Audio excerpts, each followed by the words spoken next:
meron akong source na nagkwento sa akin kung paano at bakit nagsabi na si Catherine sa kanyang mga magulang tungkol sa kanila ni Daniel. September, si Daniel pabalik-balik daw na umiiyak. Umiiyak, pumabalik kay Catherine, pero matigas na ang puso ni Catherine Bernardo dahil ang dami-dami nang nakararating sa kanyang mga kwento na ang iba ay dinismiss niya sa kanyang isip at puso, pero yung iba pinahalaga niya. Daniel Padilla umiiyak at nagmamakaawa na magkaayos muli sila ni Catherine Bernardo ayon sa source ni Christopher Min. Isa umanong source ni Christopher Min ang nakapagsabing sinuyo pa umano ni Daniel Padilla si Catherine Bernardo. Matatandaang sa mismong kumpirmasyon ni Catherine ng kanilang hiwalayan ni Daniel, nabanggit niya ang umano'y pagkakalabuan nilang dalawa na kahit anong subok nilang ayusin pa ito, hindi na nila mapagkailang hindi na umano nila maibabalik pa ang dati. Tila tugma naman ito sa nabalitaan ni Christy na umano'y umiiyak na nagsumamo pa noon si Daniel upang makipag-ayos kay Catherine. Anya, meron akong source na nagkwento sa akin kung paano at bakit nagsabi na si Catherine sa kanyang mga magulang tungkol sa kanila ni Daniel.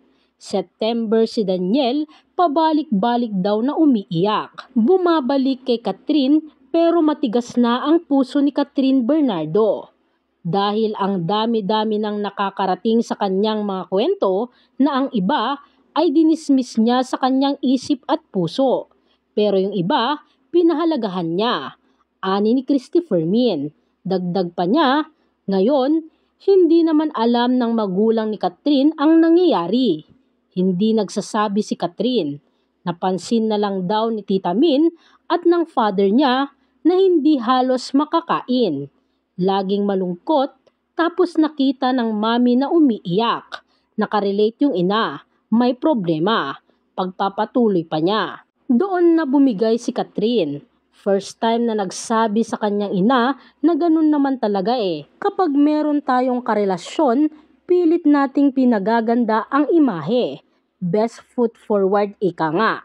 Buong pahayag ni Christopher Min. Narito naman ang ilang komento ng mga netizens.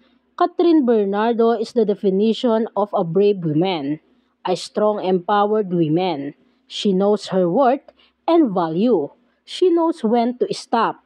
She knows when to speak. Pray for your healing. Happy for you, Kat. Keep growing and keep moving forward. Congratulations on closing this chapter maturely. Such a strong and kind woman you are. You deserve the best and has the same intensity of love and authenticity that you always give to your people. Catherine deserves someone best to love. Someone who will never take her for granted.